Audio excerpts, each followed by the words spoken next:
On today's Hot Zone, I'm at the bus station in Medellin, Colombia, and I'm trying to figure out how much it costs these migrants to get from Congo or someplace in Africa to the United States, and also who's paying for it. That's coming up in today's podcast. This is the Hot Zone. Engaging with the news in a whole new way, international war correspondent Chuck Holton brings insight into areas of crisis and lets you help those affected. So one of the questions I keep having when I meet these migrants that are coming from Africa and Bangladesh and Asia and all over the world is, how exactly are they getting here and how are they paying for all this? I'm at the bus station in Medellin, Colombia today, and this place is one of the stopovers for these migrants. And so as I try to trace their route to get to the United States, what I'm finding is that almost all of them fly originally to Ecuador. And that's because Ecuador is about the only country in the Western Hemisphere that doesn't require a visa to get in for people coming from those African countries. The crazy thing is many of them connect through Panama to get to Ecuador and then proceed to make their way back into Panama. The way they do that is by getting on buses. It takes them, it sounds like about a week at this point to get from Ecuador, Quito, where they fly into, up to Turbo before they start their walk through the Darien. And I was just checking bus tickets. That costs them probably about little over $200, and it's a whole lot of time sitting on a bus. But they take a bus from Quito to the Ecuadorian border with Colombia, change buses, and then take a bus here to Medellin, change buses again, and take the next bus all the way to Turbo, which is another 9-hour drive north of here.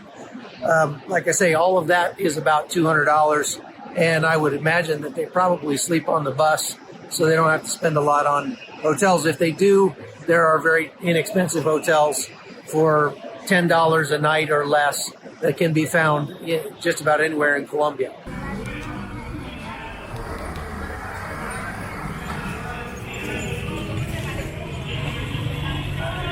So you got the Good Nith Hotel over there where a lot of the migrants end up staying, right up here. And they stay at what they call residenciales, which is like somebody's house, kind of like an Airbnb type thing without the internet. But they pay about $5, $4 or $5 for a room for the night. Usually shared room, shared bathroom, that sort of thing. Yeah. Do you speak English? No.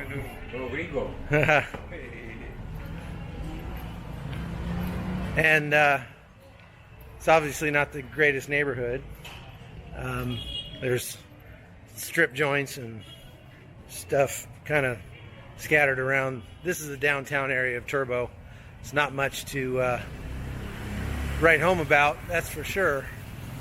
And I'm just going to turn the camera around and show you one of the residential hotels that I'm talking about.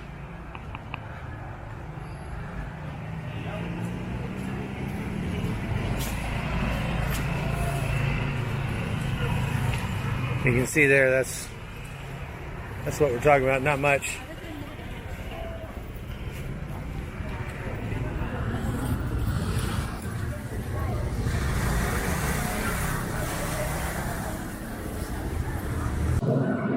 So once they get there and they have to walk through the Darien and, then they begin their journey up through Central America to the United States. My other question is, where are they getting the money to pay for all this? Because the plane tickets coming from Africa, I'm going to Africa shortly, and so I've been checking into those. The absolute cheapest airfare you can get from, say, Cameroon is probably $1,400 or a little more. And so I've been asking some of these migrants where they're getting the money to make this journey. Omar Cáceres is a Cuban migrant preparing to walk through the Darien jungle. He says he hasn't really made any preparations for the difficult journey ahead, and that his friends and family in the United States have promised to send him money to help him on his journey through Central America. And the disturbing thing that I'm finding about that is that many of them are getting the money from friends and relatives who are already in the United States. So this is what we call chain migration. You have some family or friend who goes to the U.S., they work or get signed up for a welfare program or whatever, or both, and then they send the money that they make back to their home country to finance the next wave of migration coming to the United States. And there are some very concerning things about that, especially when you take into account the social welfare that so many of these immigrants are able to get, and especially how good they are at gaming that system. And again, I've said this many times, I don't think you can blame them for coming. I don't think you can blame them for using the system that we have in place. I just think that maybe the system needs to be looked at perhaps to try to find a way to stop this mass migration. And we've talked about this with guests on the show before. I think that taxing remittances pretty heavily would go a long way towards slowing that chain migration down. So that's one thing that ought to be looked at. So tell me why you decided to leave Cameroon. Okay. I decided to leave Cameroon because of the struggle. The struggle all started when Cameroon decided to have an independent, like we tried to separate from the French Cameroon to the English Cameroon, because Cameroon is a Francophone region, which we have the Anglophone and the Francophone. Right. So the issue is, go ahead. The issue is the president is from the Francophone. He's like trying to intimidate the Anglophone, which like we don't have like nobody's up to take us high or I understand. Yes. So explain to me how you got here. Okay. I got here through the middle of from Cameroon. Yeah. When the struggle all started, I was like, because I'm a student, I stopped school in opposite. Yeah, because of the struggle. So I was one of the youth that like were trying to participate through the struggle to make everything comes well. So it all started with a peaceful demonstration on the street when the soldiers now started using live bullet on us. So once they take note of you that you have once been how can I put it? Yeah, you've been in the protest. Yes, you've been in the protest. They will look for you. Okay. So they have been looking for me ever since. So I've been on the run since in Cameroon. Wow. Yeah. So I have to look for a lawyer to like try to get me out of Cameroon, because I've been in a hiding now for Cameroon for over like 2 years now. Since the war started, I've been in a hiding. Wow. Yeah, so the lawyer, I don't know how he did it, but he succeeded to get me out of there and brought me to the border to Cameroon from Nigeria. So when I arrived the border, they have to like do some little bits of research, so I have to like take off myself out of there. Then I went now to Nigeria. When I got to Nigeria, I had to stay there for a few days in Nigeria. When I discovered that there in Nigeria was not safe, I was afraid of deportation. I tried to like take a little bit step forward. I have a friend in Nigeria, so I tried to take some few inquiries from him. He tried to like help me to get a visa, here to Ecuador. Like we passed through Istanbul, that's in Turkey.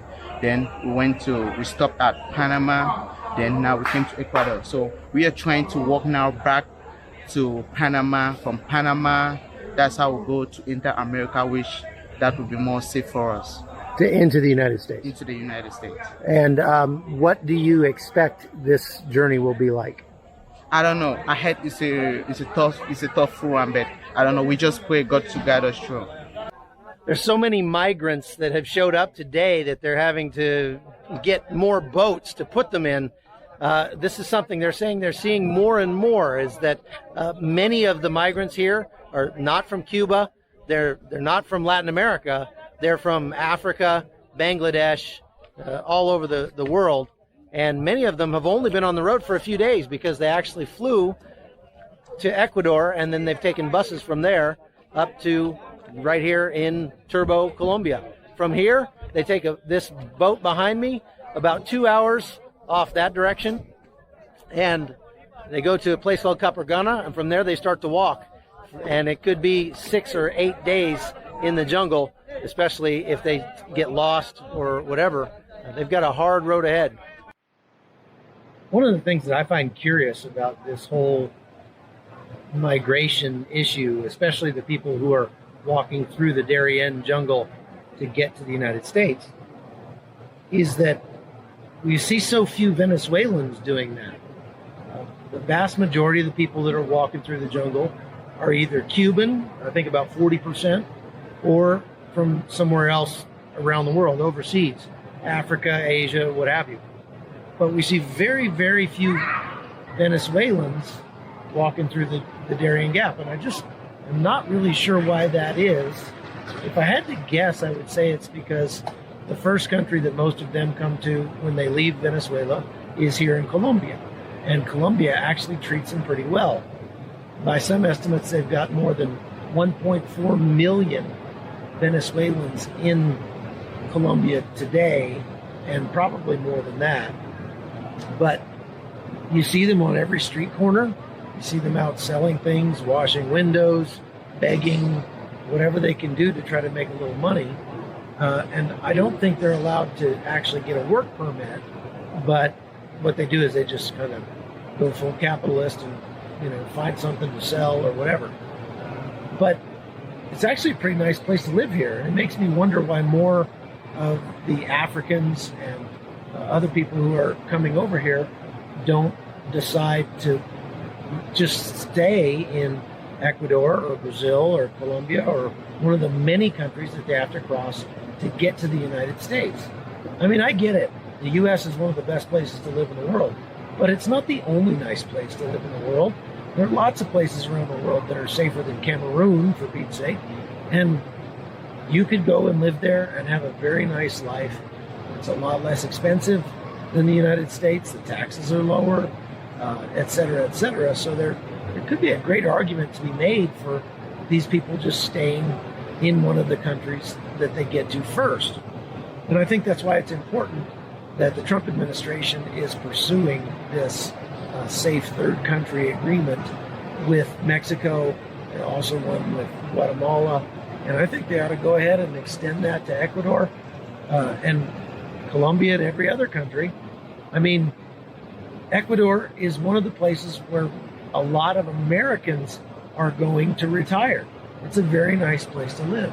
It's safe, it's stable, it's comfortable, it's cheap.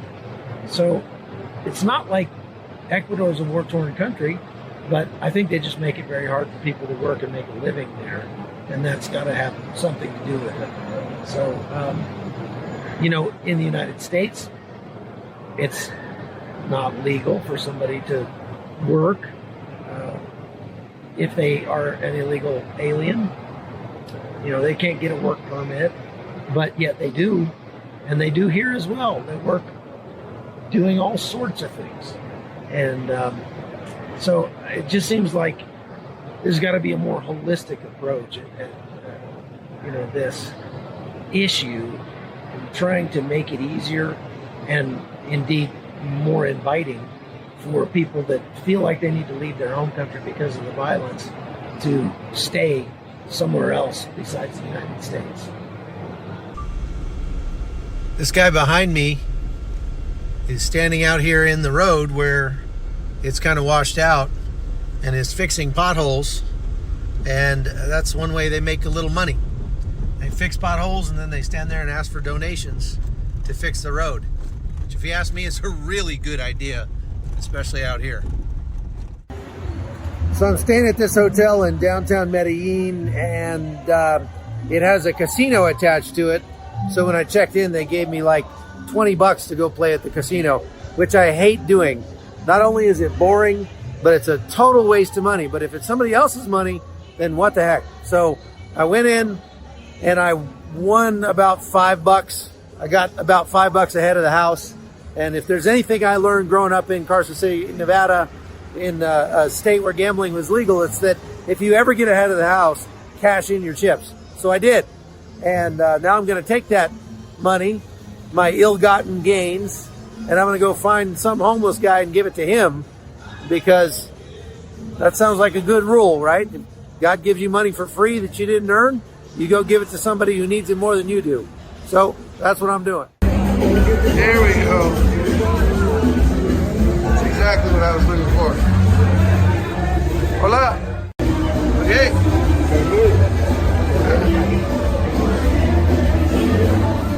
So that's all I got for today's show, folks. Thanks for being a part of the Hot Zone. I hope you'll like and share us on iTunes and Facebook and YouTube and everywhere else. We're growing fast, and part of the reason I think is because we're bringing you ground truth from crisis areas around the globe. We're going to let you see what the media won't show you and answer your questions. We got a lot more of that coming up. So thanks for being a part of it. I'm Chuck Holton. You're watching the Hot Zone. The Hot Zone is produced by Amy Holton and Livefire Media. Copyright 2019.